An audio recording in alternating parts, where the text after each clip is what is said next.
Hey everybody, happy Saturday evening. Hope it's been a great weekend so far. And this is going to be an open mic, so give it a few minutes for people to come in if anyone does come in. If not, you'll just have to listen to me ramble, which hopefully will be not too boring. So again, we're just going to give it a few minutes to see if anybody joins today.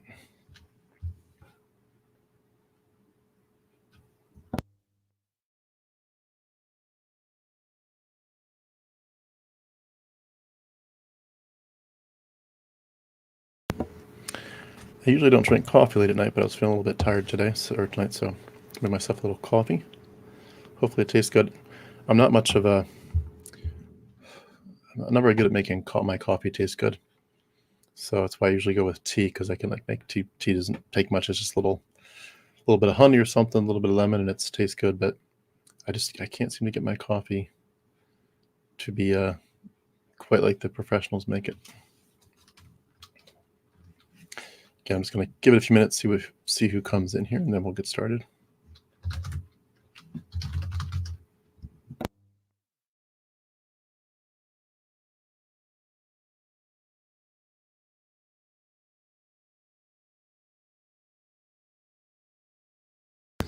Wanted to mention that tomorrow morning I'm going to be doing a live stream that I think will be interesting. I'd love to, if anyone's up tomorrow morning early, 9 a.m. Eastern. But I was thinking about this for a while. What I would say to God if he were real. So tomorrow morning at 9 a.m. I'm going to, hey Derek, hey Marie, hey Masai. No worries. Enjoy your party. It's interesting to think about what you would say if God were real. It's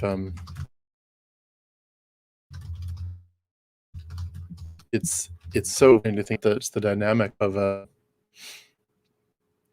it felt like you were talking to him for so long, and talked about everything.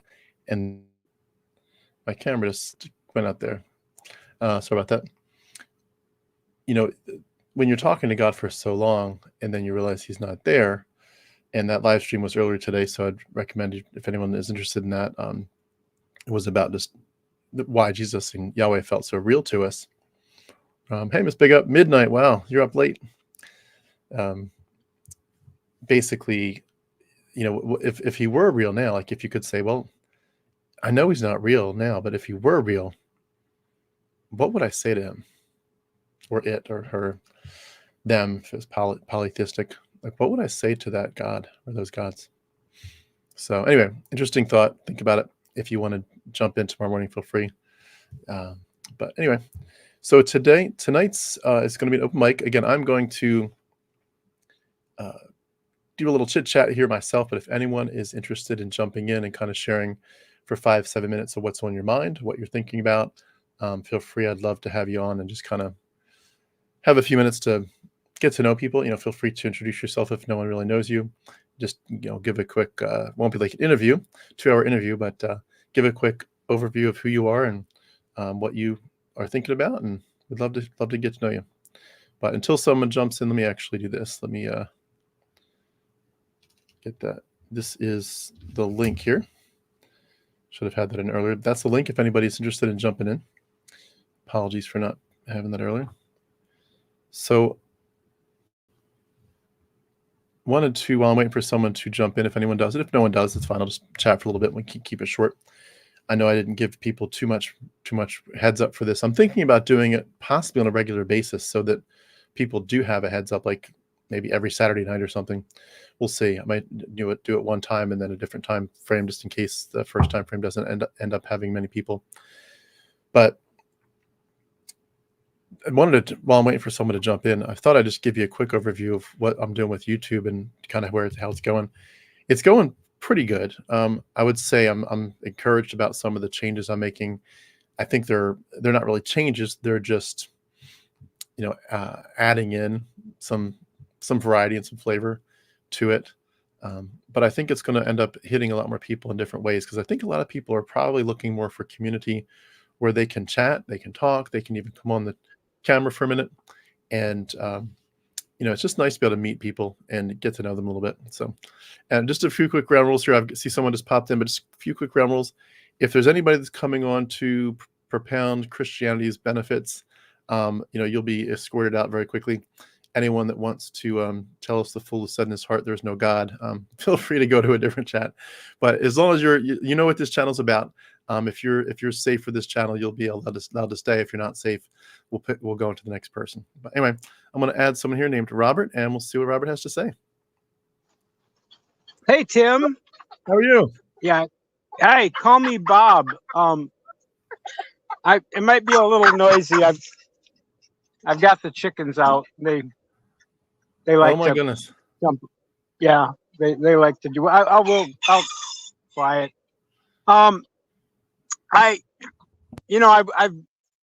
Okay. First of all, we deconverted within days of each other.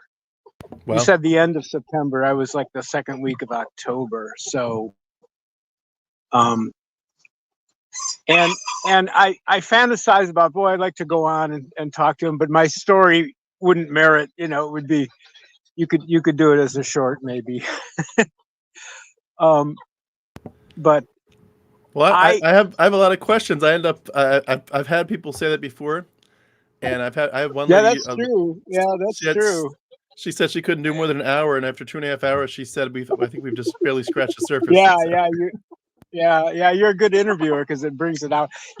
A funny thing is, just that in January, just early the next year, I saw somebody do an interview with Aaron Ra. And I emailed him. I said, "Hey, I'm 64 years old. I just deconverted. Do you want to talk to me?" So I did a video with him. The sound was terrible.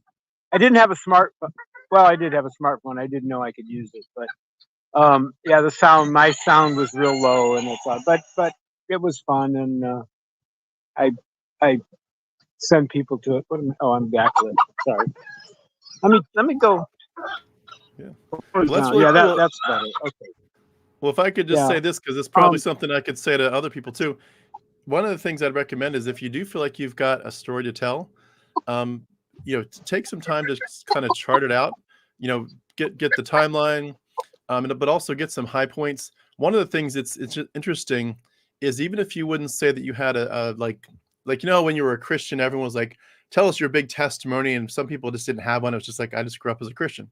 I wasn't like on drugs and on the streets and then God saved me.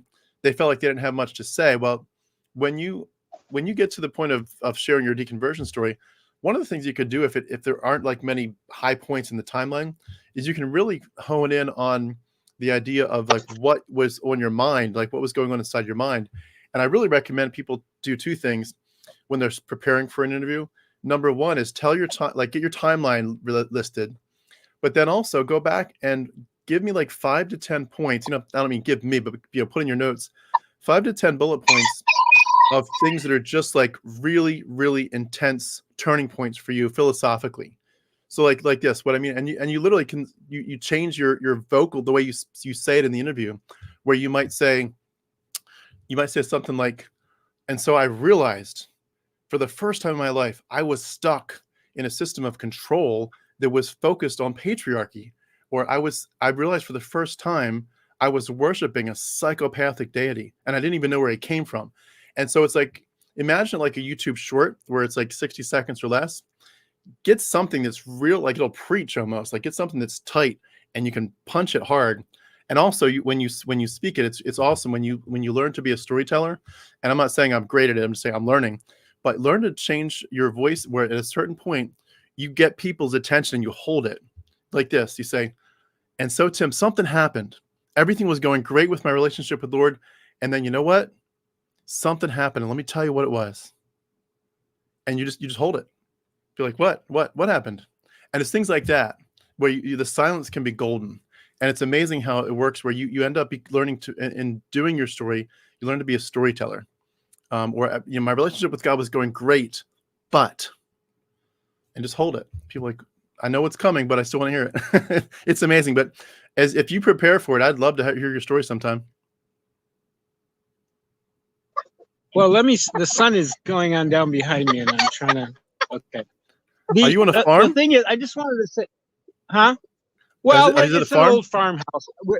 Yeah, we're surrounded by fields. Okay. When we came out, because I worked at a university, and they were going to raise our rent, and my wife says, "Why don't you retire? I'll keep driving to work. I walk to work, and you retire, I'll drive to work, and we'll find someplace out in the country. The rent will be cheaper and all this." And we found this farmhouse, and we're walking around. The occupant wasn't home, so we were just walking around looking at it. And there's a chicken coop. And I said, "Oh, a chicken coop. Oh, I know what I'm going to do." So I just wanted to say, unlike you, I did not have a studious, disciplined frame of mind. I might have ADHD. I never did well in academia. I did great in grade school. I did good in high school. When I got to college, I would go in spurts, and then I would kind of drop out. And I just didn't have this thing where I could stay focused for a long time. So I never turned, that's part of the reason I never, I didn't never studied my way out. Things just got stupider and stupider.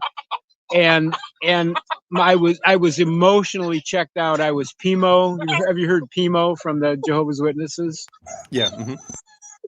Yeah, I was PMO for a couple of years, and then when we moved out here, we found a little Bible church, and I went there. I fellowship with them, and I'd like to do things. I did cooking for them. I cook. And I liked them, and they were a great help to me, and we ran into some problem. They helped me, but they were all very conservative and voted for who, and I just didn't understand it. And I would try to talk to them and say, "Hey, well, why do you think this is a good idea?" And no, and they would just blindly defend him. They would just, they were so, that was the only way to go. There was this one lady asked for prayer for her. She had a friend who was from Africa, but she had, I think she'd turned herself into the INS, and now they were waiting to see whether she would be deported, and we would pray for her. And I went after church. I talked to her. I said, Trump's advisor, his guy that is in charge of immigration is like Stephen Miller. He doesn't like people from other countries, don't you? I think I helped your friend by not voting for Trump. Oh, no. Just there was this incoherent justification. So Yeah. Well, could I ask you, with your deconstruction, how has it been going though for the last few years? You said you've been out for about the same amount of time. Okay, that's the thing, and that's the other thing why I don't have much of a story. Because I'll just give you the short thing. So I said I got to get out of here. I got to get away from Robert. This can you hear me? Before you answer that question, is it possible for you to step away from the chickens for a minute? It is hard to hear you a little bit. Yeah. I'll unplug you. I'll go. Yeah, I'm sorry. As much as I love fresh eggs, and I'm sure it's a cool thing. I have 14 roosters. Okay. We had a lot of chicks born last year. That's why when I comment, it says chick magnate, because I have a lot of chicks. Okay, where was I? So I said I got to get away from these people. I just got my first smartphone. I had set a date. I was going to leave the church after I cooked the Thanksgiving dinner for them, and I was going to leave. And I had my smartphone, and I had internet, which we didn't have before reliably. And so I started watching videos, and I knew of Apologia, and I was getting caught up on Apologia. Then I started to watch the suggestions underneath the Apologia videos. And after 3 or 4 days, I realized, I don't believe this stuff anymore. And it was a relief. It was just, oh my God, life makes sense now, because I was indoctrinated. I accepted Jesus when I was 5, and that was my life. And I was implanted, at that age, and it just I interpreted everything in my life. I interpreted any information or knowledge or questions through that, because that was like a stake or a post driven, into my mind. And that was gone. And every question I had, everything that frustrated me, all the things that I'd just given up trying to figure out, it made sense. So I had a very easy deconversion. So it's kind of Interesting. You broke up there for a second, but I think I heard most of what you said. Yeah, it is an interesting journey, and the Trump's been a big part of it for a lot of people. And but can I ask, do you feel like you would want to kind of think about it, even for if it's 3 to 6 months, and come on and share your whole story? yeah, I could, if you think so. I don't want to waste your time. Reach out to me separately. I could. I give people like a lot more pointers as to how to get ready for it. Often I give too much. I'll give like 20-minute voicemails to how to get ready for it. But give it some thought and reach out privately. I'd love to chat. It sounds like you've got some interesting insights. Yeah, and it's been 5 years, so I've had more time to think about it. And I joined. I've been involved with RFR, and Nice. I do like 3 support groups a month, and then there are 2 hangouts. There's a Friday hangout and a Sunday hangout. I never miss one of those. So that's like my friend group, because we're out in the middle of nowhere. I don't have a group of friends that I can talk to. So it's my hangout friends, my RFR friends are my friend group. Did your wife leave Christianity with you? No, but she's not involved really. She's got physical problems, and I went to church more than she did when we moved out, because she has like social anxiety, and she's afraid people will judge her, and little conflicts really set her off and stuff like that. But I'll tell you one funny, and I can tell it again if we do the thing. But she noticed I wasn't going to church anymore, because I have to have her take me to church, and I wasn't asking her to take me to church. And she said, "You haven't been going to church anymore." And I go, "Yeah, I don't really believe that stuff." And she said, "Am I breaking? Can you hear me? Because I could turn the camera off." No, I can hear you. Okay. I said, "Yeah, I don't really believe that stuff." She goes, "You mean atheist?" She could barely say it.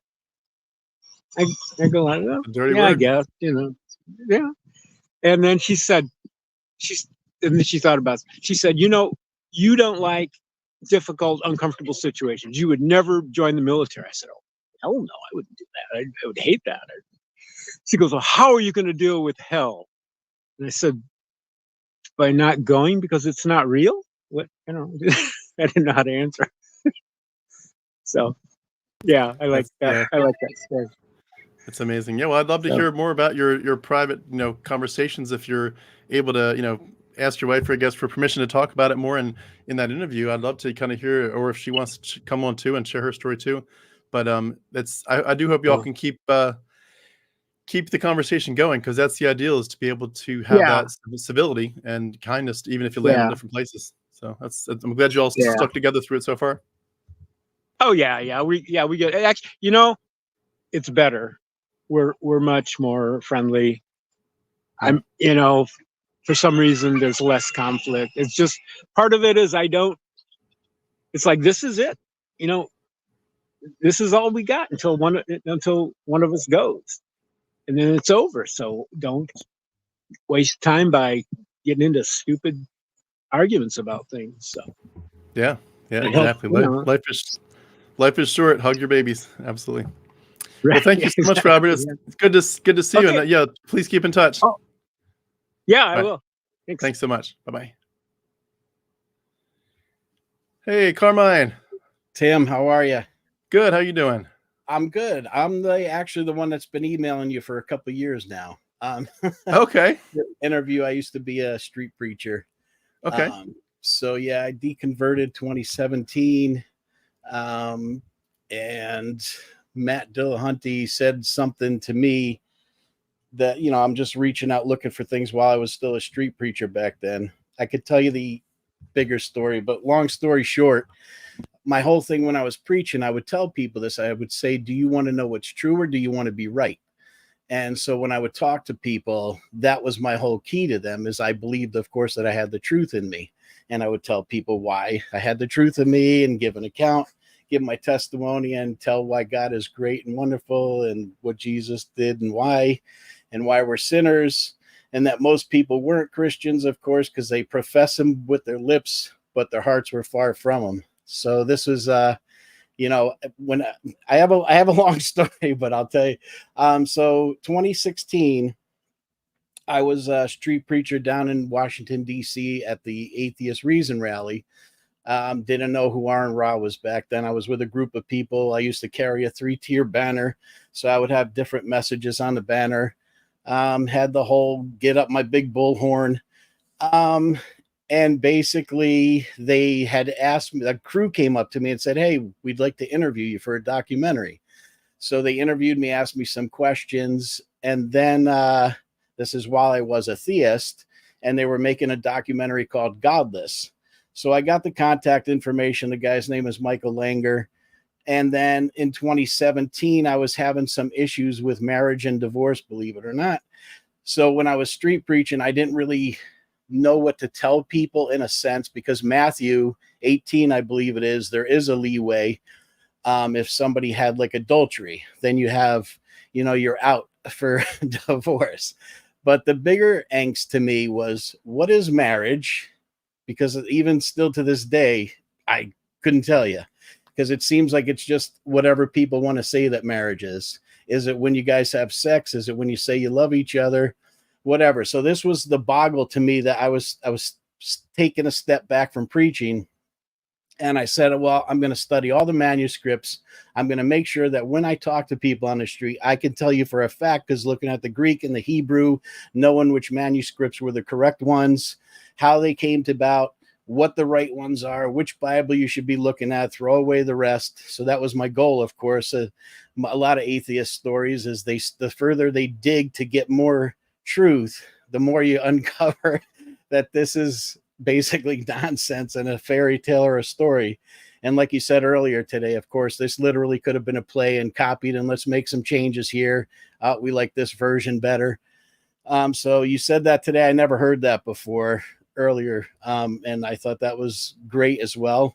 One of the biggest things I liked, however, though, was, I forget the guy's name, but he basically says, it's not Christian. This is just more rubbish from the New Testament. He's like, it's not truth or something. I forget the guy's name, but I believe he led me to another guy about the Roman Messiah, basically, where this was all made up text to have the Jews have instant enemies from Gentiles. Obviously, there was this big Roman war going on with the Jews. So there's possibly, I think there might be something to that. I can't prove it, obviously. But anyway, so after I ended up deconverting, because my whole thing was I wanted to find which manuscripts were true. Then I could talk to somebody about why it's true. I could tell you about marriage and divorce, which I never got an answer to. That's okay. And then I realized I had been part of this documentary. So I contacted the director and reached out to him and told him I'm now an atheist. And he said, oh, that's amazing. So they actually came up. I live up in Connecticut. They came up to New York City. I went to Times Square. They interviewed me again as an atheist. And the whole premise of the documentary is really how an atheist or somebody without faith in the whole world is really looked at, differently. You still have this stigma that if you're not a theist, if you're not professing Christ. So basically that was pretty cool, because I got interviewed and then I sent them a bunch of pictures from my background and stuff. But yeah, so I don't know how I found out about your channel, of course, and I had been interviewed by Aaron a couple years ago. I talked with him. I've talked with Matt, a couple others, and I plan on actually making my channel revived as an atheist channel. I haven't done it yet. It used to be full of street preaching videos, and I, of course, made them all private, and then I started transitioning in 2017 to other videos to make people just think, like textual criticism. What is it? And why is this? What's this all about? Why do we need to worry about that? But, how did manuscripts sort of come about, or does it matter, kind of things, but just to help other people to maybe think about stuff. I even have a preaching video in there with a Muslim challenging a Christian guy, because just for that reason, think outside the box, if you will. I want people, like I'm sure all of us do. We know, like you said earlier as well, you were set free when you realized you weren't part of this anymore. Or maybe one of your callers said something, or somebody texted that. But yeah, that's the whole point, is we know, but other people don't. And you can't make other people say, hey, you're an idiot for believing that stuff. It's not true. And you just beat it into somebody's head, and then they just dig in even harder. So there's many different ways, many different voices that reach people. So I'm hoping I could reach some people maybe. So the documentary thing was great. I'm definitely humanist. And definitely my vote from 2016 to 2020 changed, obviously. I did vote for Trump in 2016. I wouldn't even think about it in 2020. And obviously not going to think about it again this year. But, and I said something to a friend of mine who's he's a big street preacher. I don't know if you ever heard of Reuben Israel. He just passed away in the last year, but he was pretty big. He was physically big, but he was known for many, many years. He's been around forever.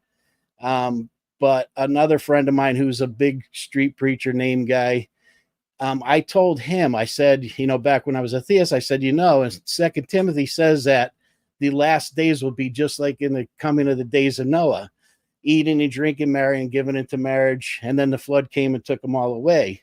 I said, but here's what's interesting. The Bible says that in the days of Noah, and we now have a replica of an ark, and we have somebody called Trump, and it says the last trump of God in the Bible. It doesn't say trumpet. So when the last trump, so I found that like a sort of a connection back then in 2016. Thought that was interesting. Yeah. But yeah, I'd love to tell you a whole bunch about the background and everything. A lot of it will be in this forthcoming documentary. But awesome. I'd love to give you an interview. So yes, please. Well, can you remind me, how did you reach out? Are we in touch through email, or? I sent you an email a couple of years ago through, and my name on YouTube is Why Call Me Lord Lord. So okay. Of course that used to be my channel, Luke 6:636. Why you call me Lord Lord and don't do the things I tell you. Awesome. Well, I'll make sure I'll follow up with you. I would definitely love to have you on shortly, and I've got a little bit more bandwidth, so I'll be able to probably squeeze you in pretty soon. So that's awesome. I look forward to it, and I'd love to plug your channel too. Also married, Tim, and my wife is a theist. That's another story we could. I know I followed you for a couple of years about your story, and I'm so sorry what you went through and all that nonsense. Thank you. I know what that kind of battle is and some of the end of it. So, are you all able to have any conversations, or is it just better to leave it as a? It depends. You know how it goes. So it depends what the topic is. Sometimes you just want to say, "How can you not see this?" And it gets heated and stuff. And then it was better that you wouldn't have said anything to begin with. Sometimes. I try not to say things or things are on in the background. Like right now I'm in my studio. But I also make films and I got a lot of things we could talk in that. But yeah, she's in the other room eating dinner right now, and I'll probably go have something to eat shortly. But I saw you had this. Yeah. Well, I really appreciate you taking the time. It was very nice to meet you, and I'll definitely follow up with you, and we'll get something on the calendar, and that way everybody can hear your full story. But thank you so much for getting this conversation started. Tim, I appreciate you being out there. Thank you. Likewise. All right. See Take you, care. Bye-bye. Take care. Okay. Thank you so much to both of you that came on so far.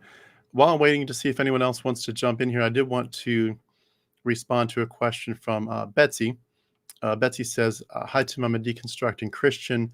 I'm curious, do you miss any of the church music? So good question. And Betsy, number one, before I answer the church music question, I just want to say, as a deconstructing Christian, you are going through an awful lot. And I wish you a lot of just patience with yourself and with the process. I hope you can get to a point where you feel like you're asking better and better questions. I will say that there's some things I'm working on that I wish I could offer now that I think will be able to help deconstructing Christians a lot.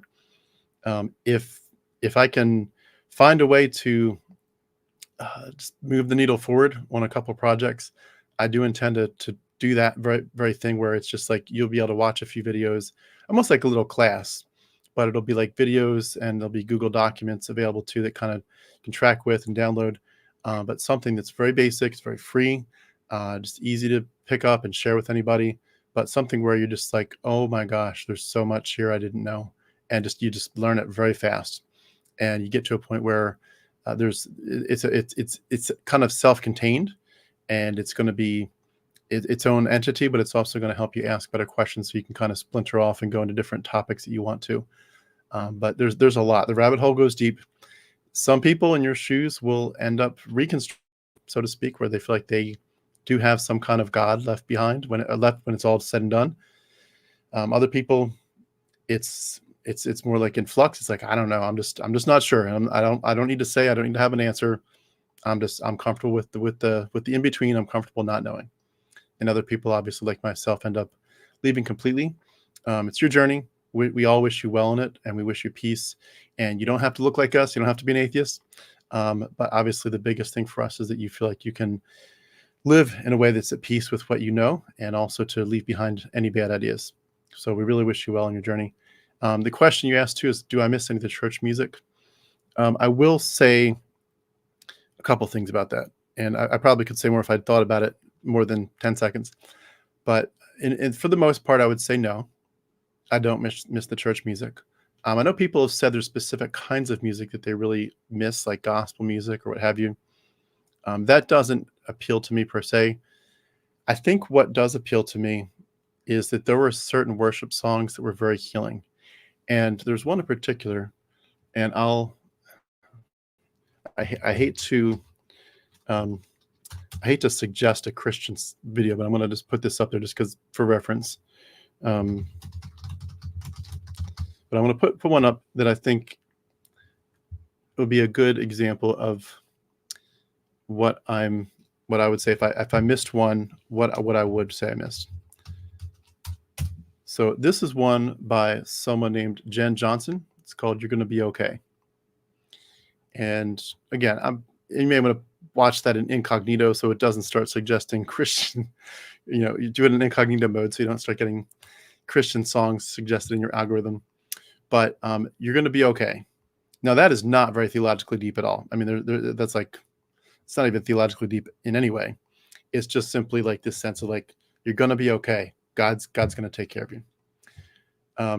A song like that is almost like a message from me to myself, if I could put it that way. It's almost like me, instead of, Jen Johnson meant it like, you're going to be okay because God's in control. And I don't obviously believe that part of it, but I would say, like, I need to tell myself, Tim, it's going to be okay. And that when I kind of get messages like that and I say it to myself and realize fully that it's not God saying it to me, but the message still resonates and goes deep, that can move some emotional mountains inside me. I mean, I could probably even listen to that song tonight and it could almost bring me to tears. So I miss the songs that move my emotions. Honestly, too, one of the things I would say that's really cool is that you do, as a deconverted person, get a real strong chance to take your own art and poetry and music and create something new. And I'm working on some stuff that I think is going to be pretty cool. It's going to take a while. It's going to take a minute to get it over the finish line. And some things I'm literally learning, like I'm studying music theory and I'm studying how to play musical instruments. At some point I want to buy some and literally learn to play the piano and the guitar, at least digitally, if not, the actual instrument. But there's some things I'm coming up with that I think are going to be pretty cool. And I would encourage you to do the same thing. Just not talking about being, doing it from an atheist perspective, of course, because you're not there, but just being able to express your journey. There's nothing wrong with that. And there's someone I interviewed a while ago. Let me see if I can find what is his name. I've interviewed like 200 or 300 people now, so it's harder to remember. 1 second.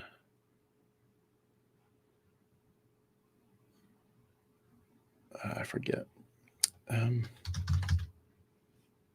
Okay.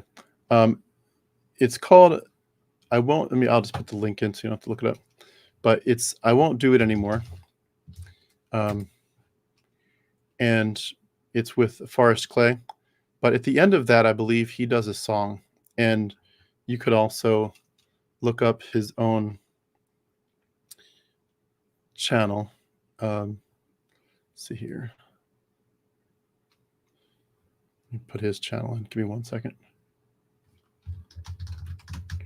This is just one of, there's several other people that I would recommend.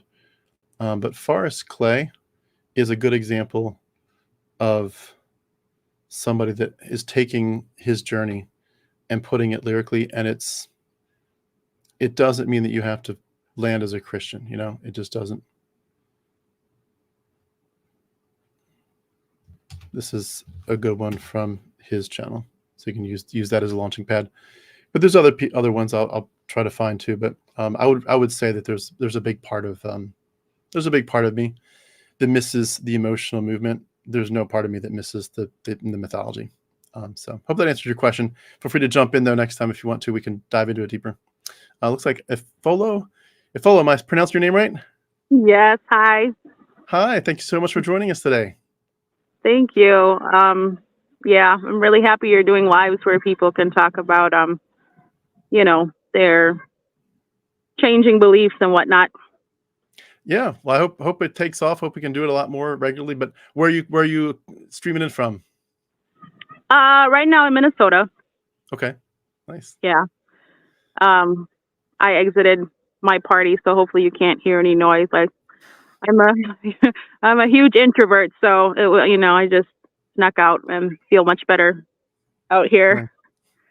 Well, you're an introvert. You left the party, but now there's thousands of people might end up watching you. So you had to remind me of that. Yeah, no, it's quite nerve wracking to actually. YouTube. I don't know how people do that, putting everything out there.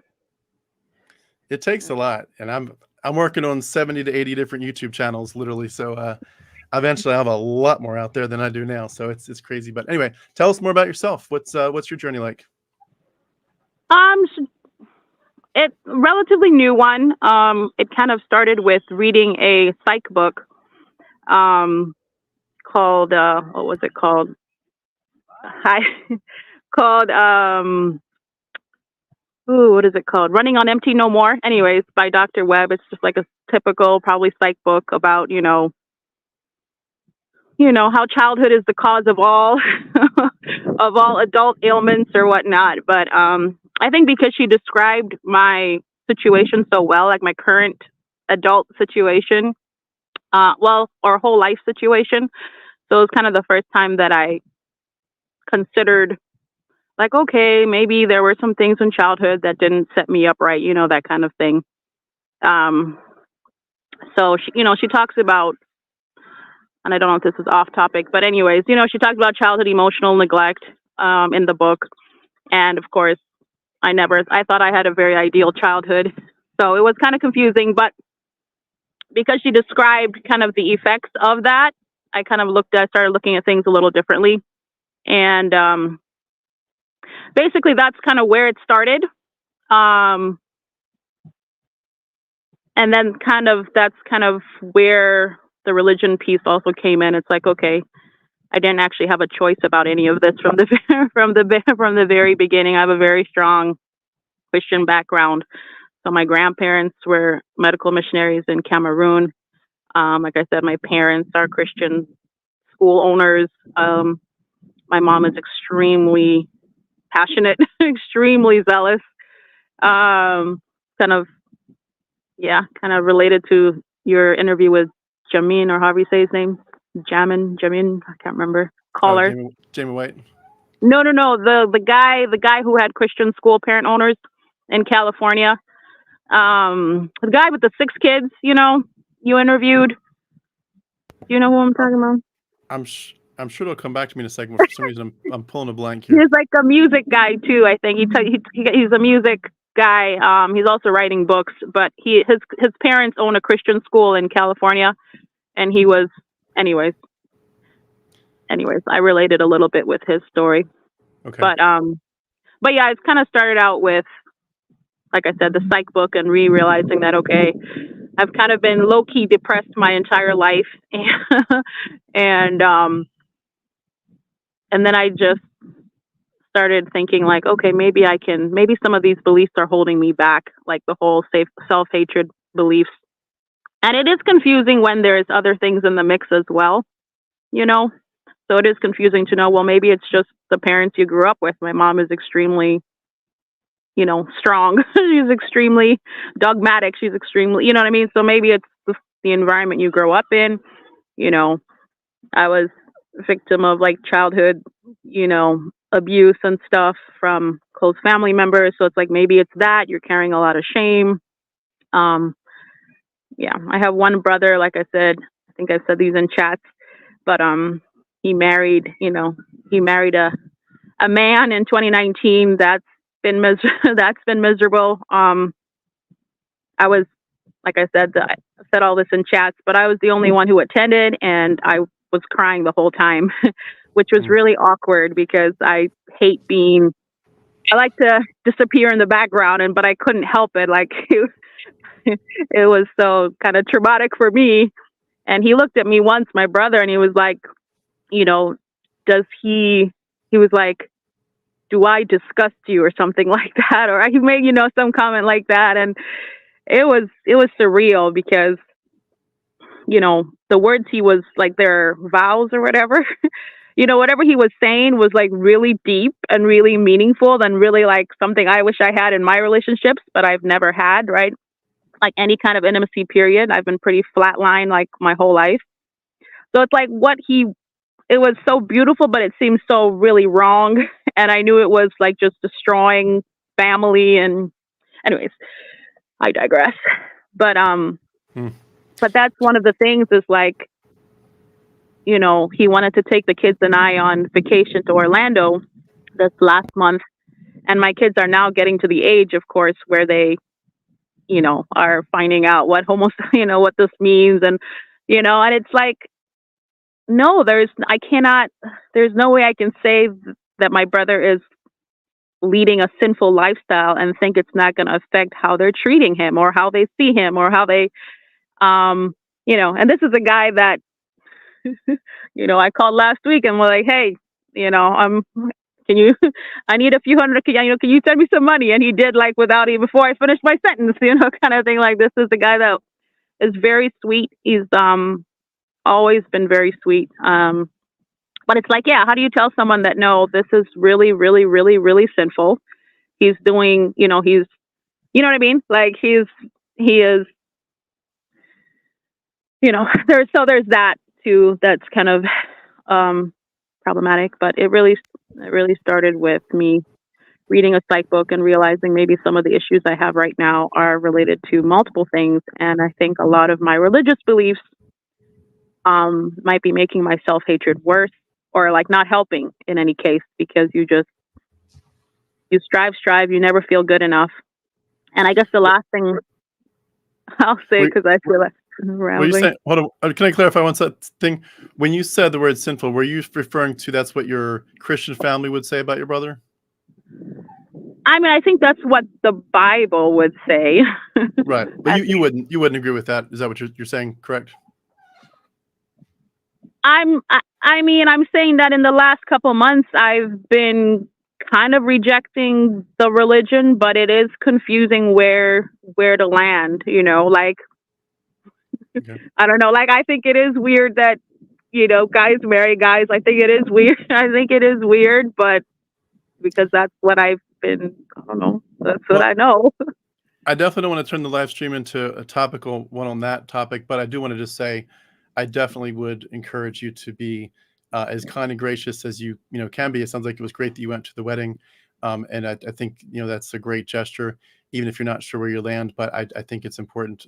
People who are facing ostracization already from a lot of different parts of society. They need our affirmation so much, and our friendship and our partnership. And it's such a great time with you having kids to let them know that this is, in my opinion, an acceptable choice. This is something that is represented all over nature already, and this is a time to say. I don't know if that's really true, because when we were at the airport, because he did, like I said, take us on vacation to Disney with the kids and I, long story, but my daughter had drawn a drawing, whatever. In conversation, it came up, and he said something to my 10-year-old daughter about basically kind of like normalizing. I can't, context is too much to explain, but basically normalizing, like, yeah, this is extremely normal. And I don't know if that's, do you know what I mean? Like, do you know what I mean? Well, I think we're getting, like, to say it's in nature. Like, I feel like it's still a little minority. It's still different. You know what I mean? But minority perhaps compared to the majority, but I don't think that changes anything about our need to be affirming, our need to be encouraging and supportive. It's not like it's a choice. People are who they are, and we need to love them. There's no God that's saying this is my moral standard, so you must do it. Like, let's learn to live and let live, and love people the way they are.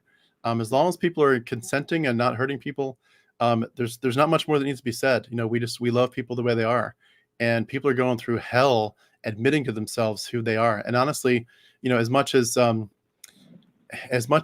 we are, sorry, 1 second, as much as we are, it's very different from, a sexual orientation topic versus religious beliefs. In some ways, just the idea of coming out has some parallels that we can understand, because we know that when you say the words, I'm an agnostic, or I'm an atheist, or just I'm not a Christian, or I don't know, or I'm searching, but I don't feel like I agree anymore with my church. You can lose your whole world that way. And so, and you can lose friends in a heartbeat. People who are coming out with their sexual orientation, sharing that, they need our love more than ever. And so it sounds like you have made some steps in that direction. I just personally want to encourage you to keep going with that, because it's going to mean the world to them, and they're going to have other people turn their backs on them. You might be that shining light. I mean, yeah, to reiterate your point, it was, it was very tough for him. I know because we both went to, like, first of all, we both went to Christian high school or school throughout that, because my mom runs a school, has a school, owns a school. And then we both went to private Christian colleges in America. Here we came. And I know he did prayer and fasting and all that, of course, to be like, I don't want to be this way. I don't want to feel this way. So, I know some of the struggles that he went through also to, But it was hard, because there was nobody representing our family at that wedding, but there were like 100 of people on the other side, and then there was me that was just like bawling, and it was weird, And I have friends, I had someone look at me like, oh, like as if I was crying out of being so happy, and it's like, okay, no, this, like, you don't even, what are you, this, like, I'm not there yet, but that was 5 years ago, so. Yeah, well, yeah. I commend you for taking the first steps. That's for some people, that's a lot more than others will ever do. So I commend you for taking the first steps. And as long as, again, you can just have an open mind. I think that's the biggest thing, is we all need to have open minds to consider things we've never considered. And obviously a religious change is a pretty big change. So I understand the idea of saying I was fully vested in this, and I realized I was dead wrong, and even needed to apologize for my perspectives and what I said and did and thought.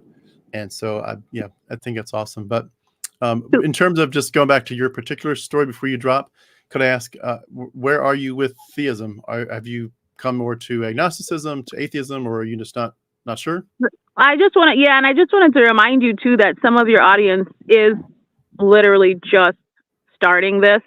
So, like I said, Christianity is mythology. I can't say that I cannot say that yet at all. And I heard your response earlier with all the things to check out. The reason I am falling away or started just recently falling away is just like the internal conflict is too much. There aren't enough Christian role models. Like, I don't want to be like my mom. I don't want to be like my dad. Like I said, there's just too much. It's stressful. Just a quick thing, why I'm falling away has nothing to do with, factual this or factual that. It's more like, okay, it hasn't been working for me. I've given up all my power and agency and will to something else, and I'm still in the mud. I'm still stuck. I'm still powerless. Like nothing. So last August, real quick, my grandma, love her to death. She just took my kids to Bible camp in Iowa this last week. Anyways, I love her. But she was like, hey, let's do verses every month. This month, like last August, she'll pick a verse. We'll say it every morning. In September, I'll pick a verse and then we'll say both. The next one she'll pick and then we'll say all three every day. And so that's what we did from last August. And only for like I said, a couple of months ago, the verse she had was the verse that has to do with, basically like he who knew no sin, something like that, became sin so that we might become the righteousness of God. And as I was saying it, I just was like, you know what? I just had to tell her, like, you know what? I've actually never felt like the righteousness of God ever. Like, I've never felt like the righteousness of God, like maybe for very brief periods, but never consistently have I ever felt, totally loved, totally empowered. Like, so that's when it's kind of hit me like, maybe some of these beliefs, just like other things in childhood, might not be serving me anymore. Like, they've always been problematic. They've always been stressful. So maybe it's time to let some of them go. So to answer your question, I haven't told my family. I said I'm questioning things, but I have no idea. I don't. Yeah, I feel a little bit lost. So, and then I found your channel like very quickly, and I love all your interviews because they're so relatable. Oh my, love. All of them are so relatable. So, well, thank you so much for watching. And yeah, it's so cool to hear the stories. It's an honor to be hearing them, kind of firsthand myself. But just a couple quick thoughts, and I'll let you go. I did want to say that you're going to probably find Christians soon telling you stuff like this. The reason that you're struggling is because you're in the wrong church, or you've misunderstood certain doctrines, or certain aspects of theology, or Satan is trying to come at you, or you're secretly trying to sin, even if you don't even feel like it. You're secretly trying to sin, or you don't want to bow your knee to God. And you're going to get a lot of that, either directly, or at least they'll say, maybe behind your back. Or at least maybe you'll assume they're thinking that, but it's going to come up in some way. And I really just want to encourage you to let the naysayers say their nays, but ignore them in a sense, and really to keep taking your power, and to get to a point where you answer a few basic questions. And a couple of the ones I would encourage you to fight for are, number one, is this mythology? And Derek Lambert's channel, Myth Vision, will be a great starting point to you. Truly it's astounding. Almost overwhelming at this point. He's got so much, it's almost overwhelming, but in a good sense. But also just ask yourself, how do you know that this book is really from a God? And how do you know which books were supposed to be in the Bible? How do we know the chain of custody? What if there were books that were supposed to be in that got left out, and that books that were supposed to be left out that got in? How would you know? And how would you know which versions are really the ones we've got? We know there's at least 9 different endings of Mark. We know there's at least 60 different gospels, and there's probably originally hundreds. We know that we don't know who wrote the 4 gospels that we have. We know that there have been endless changes to them. But then also ask yourself, is it more likely that these stories are rewrites of older stories, meaning specifically the gospel stories, that the Jesus character is rewritten from stories of the Old Testament, as well as stories from other aspects of mythology in the ancient world, very specifically Homer's Odyssey, and the Greco-Roman mystery cult gods like Dionysius and Hermes and all that? What's more likely? When you really dig into it, if you're not sure there, the biggest thing to go back to is Jesus is laid on top of the foundation of Yahweh, the Old Testament, right? Jesus is here to fulfill the Old Testament, and the Christian theology is that Jesus is God, and he's the Son, but he's also God. Jesus says, "I'm the Father of one." So he's dependent on Yahweh. So if you're not sure about the Gospels, if like they might be mythology, they might not be. The verdict is out. Go back and study Yahweh. I mean, in depth. You'll find out that Yahweh was not this great God that's always been like this monolithic figure that's never changed. He was originally one of many children of Elyon and Asherah, like 70 gods or something, and the little gods that were like the land was divided up among Elyon's children. It's like Yahweh gets this land and Baal gets this land, and so, but it evolved where eventually Yahweh becomes merged with Elyon, and so Yahweh and Elyon become the same. So it's now Yahweh and Asherah, and there are literally like archaeological proofs that Yahweh and Asherah were like husband and wife, so that changed over time. But then eventually, of course, Asherah gets taken out of the equation. So now Yahweh doesn't even have a wife anymore. It's just Yahweh. It's always Yahweh. And so once you begin to realize some of that stuff, it's fascinating. I'm gonna put a thought link in Yahweh chat. was like you're saying Greco-Roman or whatever, but I thought that was like a Jew, like a Jewish. Like it's hard to just say everything is mythology when you have, like the whole Judaism as also part of, the beginning. And then I think that's why I was drawn to Catholicism too, because I feel like maybe they also have more information that's out of maybe what we have. But sorry, I had so many responses to everything you said. But for me, like I said, it's more the experience. Like since rejecting, or in my head, getting rid of some beliefs, the experience alone has been very freeing. So like, when you were saying what Christians will say, the last 3 times I've gone to church, yeah, it's been a completely different experience, because the one pastor was talking about, God fulfills all his promises, and then the only promise that the whole service was on was that when you cry, he will hear. Like that was the whole church service, was like one random verse in Psalm where I think David is like, when I cry, basically like it goes into your ears. And I was like, I don't know. To me, I feel like the Bible is full of promises that God, I don't know if he really keeps them. And if your whole sermon is on David saying, when I cry, it enters into God's ears, like for a powerful God, we need more. We need a little more like than that. We need more promises being, I don't know, like we just need more things that only God can do. I don't know how to explain what I'm saying. And then the service last Sunday was a female preacher.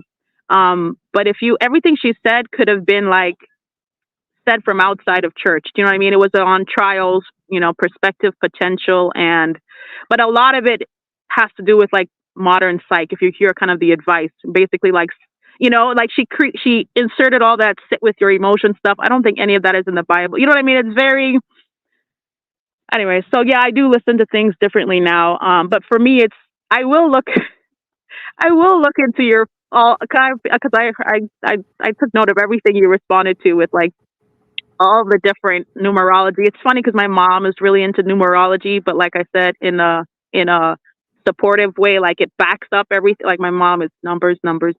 She is into numbers.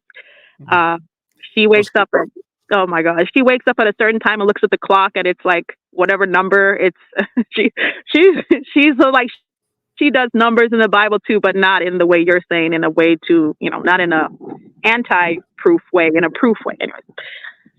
But yeah, well, it is interesting. It almost sounds like OCD, but I don't know if you'll be able to see it from your phone. But I did put 2 links in the chat. If you can't get to them, reach out to me separately. But one of them is by a guy named Bill Zercher. It's called "Seeing Through Christianity." If you have no time for anything else, I recommend that one, and I recommend that for everybody. Watch the Bill Zercher one. The first one I just put in there. It's the 7:56 p.m. timestamp. Okay. Then the second one is one by Richard Carrier about mystery cults and Christianity. Okay. They will give you a starting point, and especially if you've never heard of that stuff, it'll be very eye-opening and give you a starting point, because a lot of people just, if you mention things like Zoroastrianism and Greco-Roman mystery cults, most people who grew up in church are like, I have no idea. Like I can't go deep in that at all. And but you need to, and then once you learn it, you're like, okay, that wasn't very complicated, and I should have known and that. I did a lot of I did a lot of, biblical curriculum as well, like, in high school and stuff. All the like worldview, all the, they make you read all kinds of things as well. But yeah, this is kind of new information, the stuff you're, Yeah. but you don't ever flesh the whole thing. Like, yeah, you kind of reference, but then, yeah, anyways. Well, keep in mind, and I'll wrap up here with you, but I am working on some projects. I will be putting them out as soon as I can. Until I can be part of that discussion, um, again, Myth Vision is going to take you far and wide. They will go down that rabbit hole already. In some ways, better than I'm ever going to even come close to.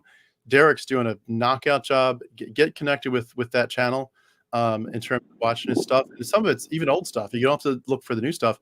Some of his old stuff from years ago is knockout stuff that's going to just blow your mind. So get started, but Does he balance it though? Because you're pushing me one way, but I'm still like I'm still holding out a little hope. That's why I'm on Advanced Apologetics on Facebook. And then, have you ever heard of the Truth Project? Because I told some of my friends that, hey, I'm questioning, and they're like, okay, go watch the Truth Project. I don't know what it is. I haven't heard. Tim McKay, I think. I'm not really. I don't know if it was a paid thing, so I haven't looked it up. But yeah, I might mix in. There's one by a guy named Tim McKay, and the one you mentioned might be focused on the family. I forget which way it goes, but okay. Keep in mind, and this is my opinion, obviously. So you're gonna have to decide if you want to take this with a grain of salt or not. They're lying to you. They're very deceived. They're lying to you. They're part of a system, and they have to play this party line.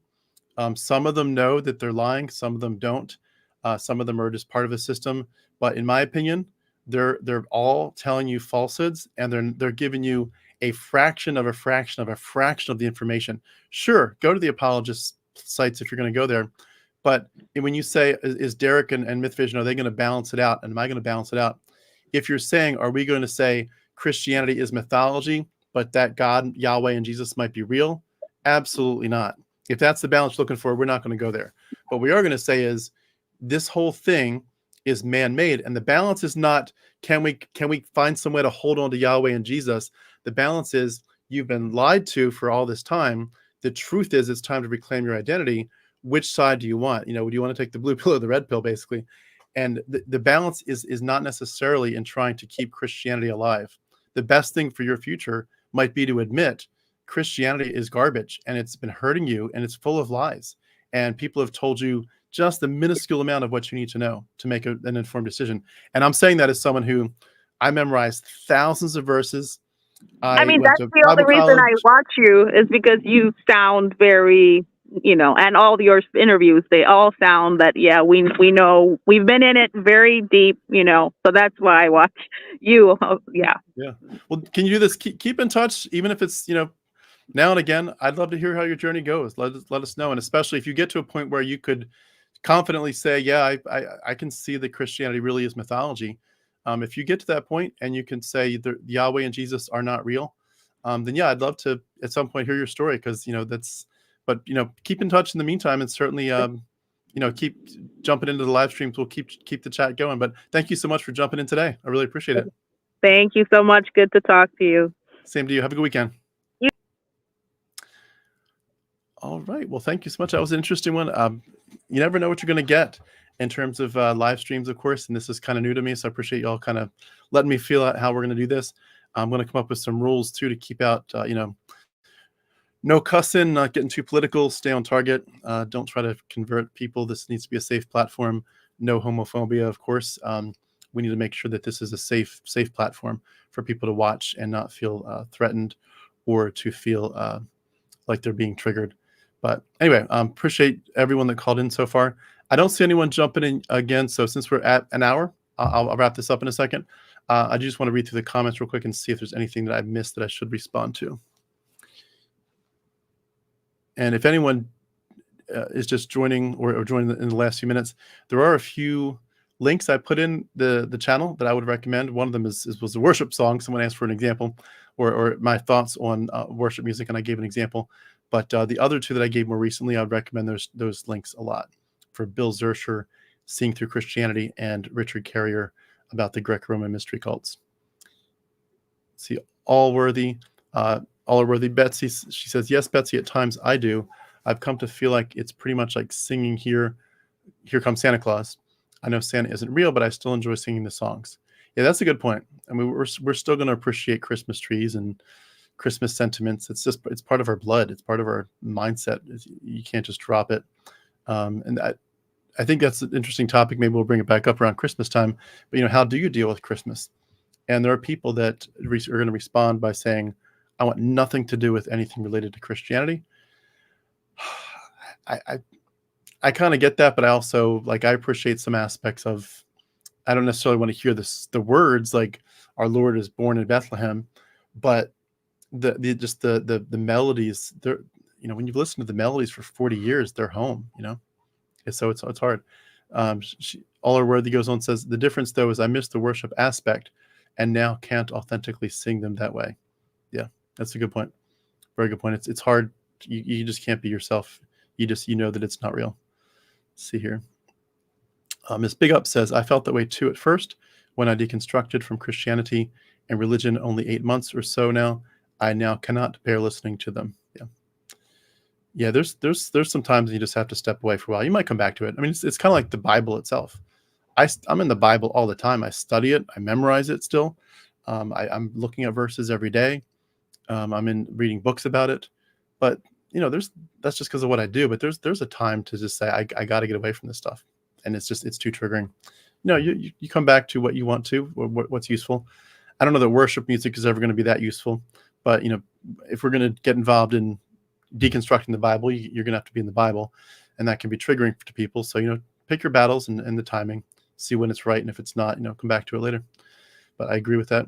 So your Truth Seeker says, I'm learning worship as an emotional experience, all about your mind and the atmosphere you make it to be, like hypnosis. Yeah. Yeah. In a lot of ways, if you can find different things that psychologically help you feel safe and like you're thriving, even if you technically label it a crutch, whatever's going to keep you sane and grounded and happy and feel like you can breathe as deeply as you can and feel like it's okay. I think there's some value in that, but definitely don't get caught up in accidentally mixing yourself up into mythology again. Don't want to go down that road again. So you're All Are Worthy. I've been deconstructing for a few years now, and I still have a hard time listening to it because having grown up with it my whole life, it can pull you in. Yeah. Yeah. Kind of what I'm mentioning there too. It's a great point that we're all only a step away from fundamentalism. We're all only a step away. If you jump into liberal Christianity or worship music, one step into it. And I've had one particular two people. I interviewed two people's brothers a while ago, and they both came on the channel and they did an interview. It's still up, and they said, we preached to thousands of people. We wrote books. We pastored. We did worship music, and we realized this is all garbage. This is all mythology. This is all mythology. This God is a psychopathic person. Glad he's not real. Fully out. 4 months later, 6 months later, they were both back in. They're both back in. He's posting all the time on Facebook. The Lord's coming back soon, and God hates the gays. And I'm just like, oh my gosh, like, wow, how did you do that? How did you get sucked back in? It's not often. It's very, very rare that I've seen it, maybe just that one time, but it does occasionally happen. Someone does get sucked in. So yeah, you got to be careful. This stuff, if it feels like home and if you're not surrounded by community that will help you say, you realize that's mythology, right? You realize how toxic it is to worship a God like that. And just the historical context, like you realize this is copied from the other gods, right? If you don't have people telling you that stuff and everyone's just saying, God loves you. He prays, pray to him. He'll take care of you. You can get sucked in if you're not careful. I don't feel like I could get sucked in, but obviously some people can. So be careful with it. Harmonic Atheist, the other side says, I want my tithing money back that I gave over 6 years ago. I may go up to the church with a fake attorney. Well, just kidding, but I thought about it. Yeah, I hear you. And especially time, time being the most important commodity of all. Like we gave so much time. Jason Jacob says, when all of our faith is around the Bible and the book falls apart, what is left to believe or follow? Yeah. Yeah. It's all about bibliology. If you once you lose that, you lose everything. I remember the big thing when I was growing up was Genesis. Everyone's like, if you don't take Genesis 1 literally, everything falls apart. But to me, it's like you step back even further. Genesis 1 is part of Genesis, which is part of the Bible. Let's deconstruct the Bible first as a big picture, thing. And if that falls apart, it's all over. All are worthy. I did miss singing those 80s songs along with Amy Grant, but there's always Carole King. Nice. Anti-Gulag, sing Anarchy in the UK instead. Yeah. Why call me Lord, Lord? See here, you sent a Facebook message. Thank you so much. And I'll try to respond to you as soon as I can. Steve says, Tim, what do you think of deconverting from Christianity to embracing Judaism, either conversion or a Noahide lifestyle? It seems like it's becoming more common for fundamentalists to go this way. Yeah, I've seen that a couple times. I mean, if you want my honest opinion, I think it's all bullshit, all of it. It's just there's no value to it. It's all grounded in ancient mythology from the Bronze Age. Like, why would we listen to dead men from thousands of years ago? I mean, if you're going to listen to dead men from thousands of years ago, I would listen a little bit faster to some of the Greek philosophers. And I know there's a lot of evidence coming out that Judaism is based more on Greek philosophy than we originally thought, and that the timeline is flipped. That actually Judaism's evolved, and the version that we know of in terms of the Old Testament did evolve after the Greek influence, which is quite a dream of rapture on that. But regardless of all that, it's like there's some better thoughts in Greek philosophy, I would argue. But any system that includes a God where like your heroes are sacrificing animals, like that's based on blood magic and scapegoating, any system where they're saying Abraham is this bastion of like, he's our hero, and he was willing to sacrifice Isaac on the altar. I mean, these are some sick characters. Lot, I mean, look at Lot's story. Oh my God. Lot is beyond X-rated. Some of this stuff is pretty sick, and you can't divorce Judaism from those stories. And you can't divorce Judaism from the fact that Judaism is based on mythology. So what do I think of it? I think it's sad, but I think it's an example of how people have a tough time letting go. And and I admit it's a hard thing to let go, and to feel like the carpet's been pulled out from under you, but then to feel like when you look down, there's nothing there but empty space. And you're just going to cling for anything. You're going to cling to anything you can. Yeah, it's a hard thing to wrap my mind around. But I feel like for me and a lot of people that I've talked to, if you would use the phrase bullshit meter, where your bullshit meter gets real sensitive, you're like, that smells like bullshit. It smells like mythology. Once you get used to saying that and saying, I'm not going to accept that stuff anymore. I'm done with it. It's really hard for people that go that far to go back. But I mean, if you're just saying, well, I just want to focus on being an honest person and a good neighbor and loving my spouse. But I mean, how much homophobia is woven into Judaism? Extreme homophobia is woven into that book. It's just insane. I mean, you can come up with a better morality without looking at even Greek mythology or Greek philosophy. Just come up with it yourself. I should love my neighbor. I should be kind to people. I should respect different opinions. You can come up with your own morality, and you've beaten Judaism in 10 minutes in a heartbeat. That's my opinion. Got any theories for why it happens? I find it totally bizarre that someone could realize the mythology, textual criticism, church history problems, and then embrace a worldview with similar issues. Yeah, I mean, some of it I think I answered there, but I agree. It is very bizarre. I've met some people who've done it. I have no respect for that journey. I certainly respect the people, but I have no respect for the journey. If you can look at that book and admit it is advising genocide, land theft, slavery, child bride, stoning, homophobia, misogyny, patriarchy, all the above and then some, and then to say I want to base my life on that book, I'm sorry, but you've got some problems. You've got some real problems. I mean, if you feel like you can defend that, I'm sorry, but I cannot respect that. The Bible is a horrific book. Miss Big Up says, the other side, if we asked all of our tithes back from a child, in my case, to when I became an adult, at least I'd be fairly flush, as we say in my part of the world. Yeah, you'd have a nice little chunk of change left at that point. Jason Jacobs says, so much of our church music is manipulative, playing on our emotions. Yeah, agreed. And here's a few more. All are worthy. I thought the hardest part of deconstructing after the actual acceptance part, of course, was how lonely it felt for a long time. I've always had access to a church family, and then I didn't. Yeah, that is very, very hard. I think that's one of the hardest parts for a lot of people. It's just your community is gone in some ways in a heartbeat. In some ways, it's just gone just like that. Didn't even see it coming. It's just totally different. And see, here's a couple people were commenting on some of the things I was talking about with the people that joined. Chick Magnate watched Satan's Guide to the Bible, and all are worthy. Digging deep into the Bible is what caused me to start deconstructing in the first place.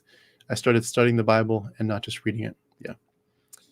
Day of the Jackal, they went back for the community. Yeah, probably their security blanket. Yeah, that's a good way to put it. People go back to Christianity or their religion because it's a security blanket. And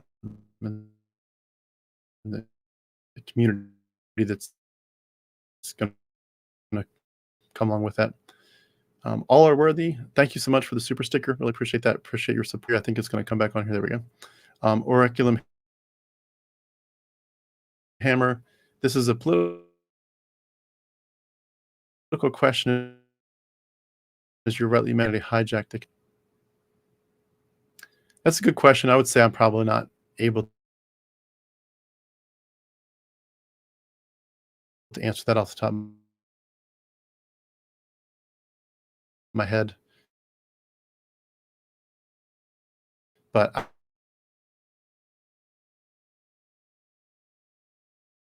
I'll put that as a... it seems like it's skipping out for some reason. See here, all are worthy. Listening. Am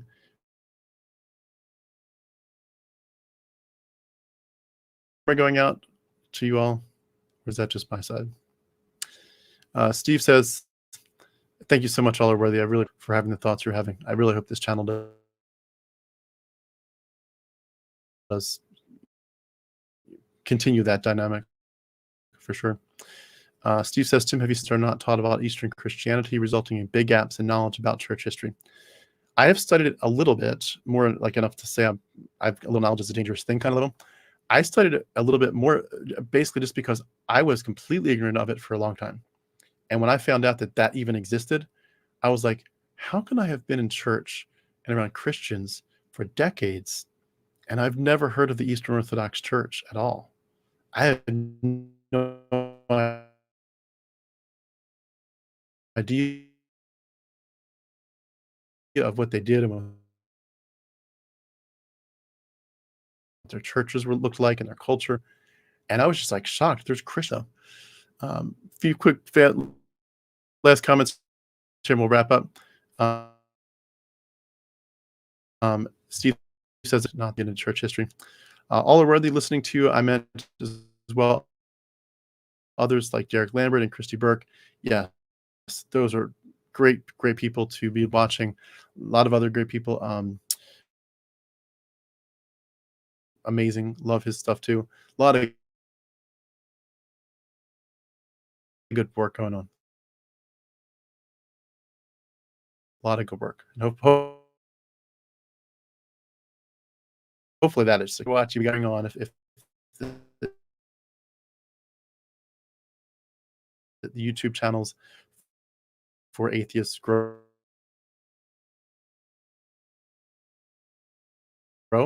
and our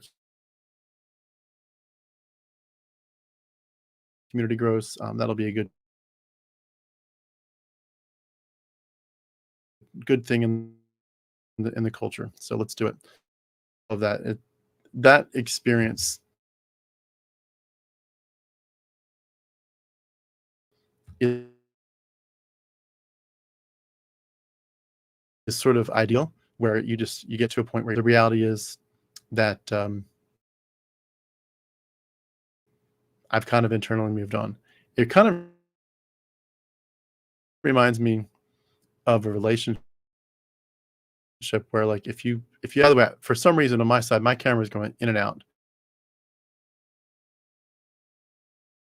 I sincerely hope that it's not. Let me know. I'd love to. When you think about like a marriage, really indifferent, where they're just like, I don't care about you. I don't think about you. I don't mind being snarky to you. I'm not going to touch you. You might not get divorced for another 10 years, but you're kind of already divorced, right? You know, it's just like it's the writing's on the wall. And that's ideal, not for marriage, but it's ideal for your deconversion, where you're like, I've kind of already divorced God. The feelings are already kind of gone. The honeymoon is far over. This doesn't hurt that much. You know, I can rip the Band-Aid off, and it's quite okay. It's kind of like that. You know, when you divorce someone who's been mean to you for 5, 7, 10 years, you know, there's parts of it that hurt, but it doesn't hurt. I'm sure, like if you were getting a divorce where you're shocked, like you love that person to the end of the earth, you love them so much, and all of a sudden you find out they were cheating on you and the marriage is over, and it's just like, wow, like I didn't see that coming. That's hard. And that's kind of what a lot of people's deconversions are like, where they're like, where did this come from? I thought God was real, and suddenly I learned something, and it's like, boom, it clicks. If you can kind of slowly do your grieving, that's awesome. So, Chick Magnate says you should interview Christy Burke. Yeah, I've tried. I've reached out to her multiple times. If anyone has an inside track with her, please feel free to forward her my information. I'm not saying she's ignoring me. I would say she probably just gets a boatload of emails like I do. It's just hard to keep up. So she's awesome. At some point, my emails will get through, and she'll see me hopefully, and we'll find a way to connect. But yeah, she's a rock star. So go support her as well. And Abigail Parker, Abigail, thanks so much for joining. Everything is better after deconverting. Yeah, it really is. It really is. It takes some time to heal at first, but everything is better when you get regrounded. All are worthy. I'll let you have the last comment here. There are a lot of great communities out there. You'll feel a connection when you find the right ones for you. Yeah, very true. Very true. Well, thank you all so much. Appreciate your time. Appreciate the people that jumped in earlier. And we will do this again. I'll try to give everyone a bigger heads up so you know in advance. And if it works out for your schedule to join and get on camera, I'd love to have more people join. But thank you all so much. Have a great evening and a great rest of your weekend. We'll talk to you soon. Bye-bye.